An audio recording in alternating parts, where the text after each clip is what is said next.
BP's expenses on the spill include the cost of spill response, containment and relief well drilling.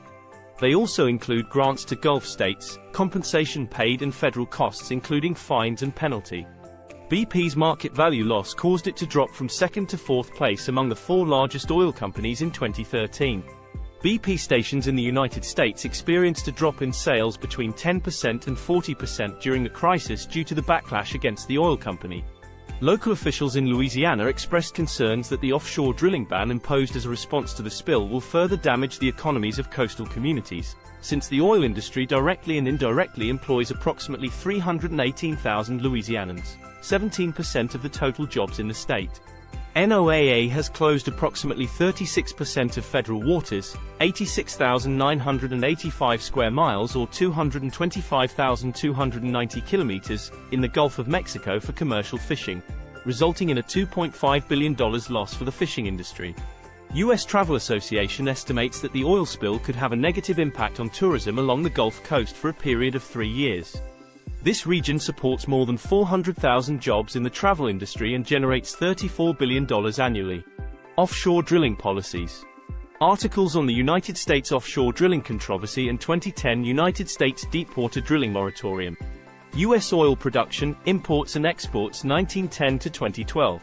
The 30th of April 2010 was the day that President Barack Obama issued an order to the federal government to stop issuing new offshore drilling permits and to authorize the investigation of 29 oil platforms in the Gulf to try to find out the cause of this disaster. The United States Department of Interior imposed a moratorium on offshore drilling, below 150 meters, 500 feet, of water for 6 months. A group of companies affected by the moratorium formed the Back to Work Coalition.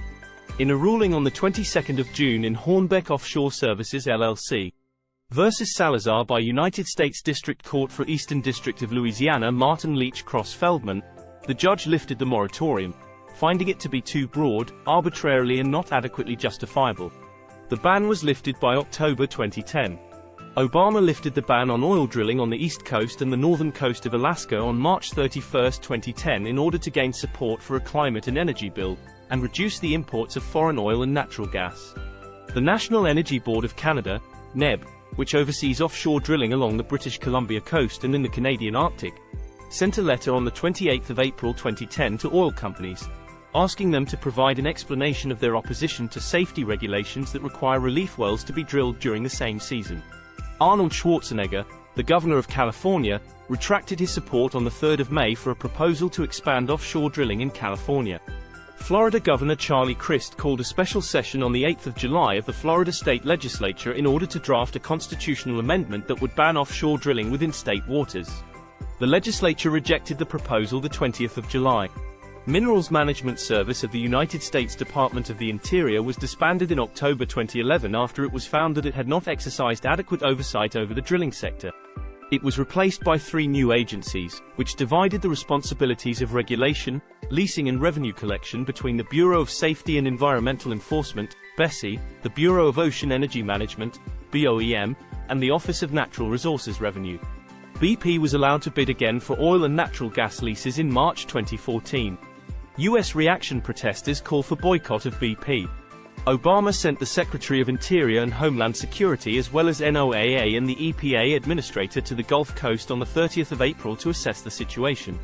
Obama stated in his speech on the 15th of June that this oil spill has been the worst environmental disaster America's ever faced. Make it clear, we will fight this spill for as long we need to. We will hold BP accountable for the damages their company caused. We will do everything we can to help Gulf Coast residents and the Gulf Coast recover from this tragedy. Ken Salazar, Interior Secretary, said, "Our job is to put the boot in the face of British Petroleum." Some observers thought that the Obama administration's criticisms were too aggressive, and some BP investors interpreted this as an attempt by the Obama administration to divert criticism from its own handling of the crisis. Rand Paul said that President Obama was anti-business and un-American. The public opinion polls conducted in the U.S. showed that the response of BP and President Obama was highly criticized.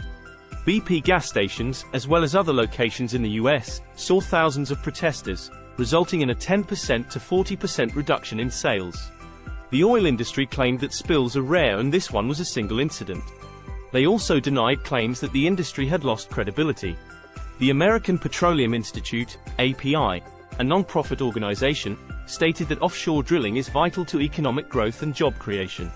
The CEOs of the 5 largest oil companies have all agreed to do more to improve safety. API announced that it would create an offshore safety institute separate from its lobbying operations. American protesters standing on a Union flag associating BP to the United Kingdom. The Organization for International Investment, OII, a Washington, D.C.-based advocate for foreign investment in the United States, warned that the heated language could damage the reputation of British businesses with operations in the United States. It also warned that it could trigger a wave U.S. protectionism which would restrict British firms' access to government contracts, political contributions and lobbying. In July 2010, President Obama, citing specifically the Deepwater Horizon oil leak, issued an executive ordinance that adopted the recommendations of the Interagency Ocean Policy Task Force, and created the National Ocean Council. The National Ocean Council brought together federal departments and committees involved in ocean issues, to work with the newly formed Committee for Conservation and Resources Management. The executive order that established the National Ocean Council in June 2018 was revoked. This was done by the then US President Donald Trump to reduce bureaucracy, and benefit the ocean industries, which employ millions of Americans. United Kingdom reactions.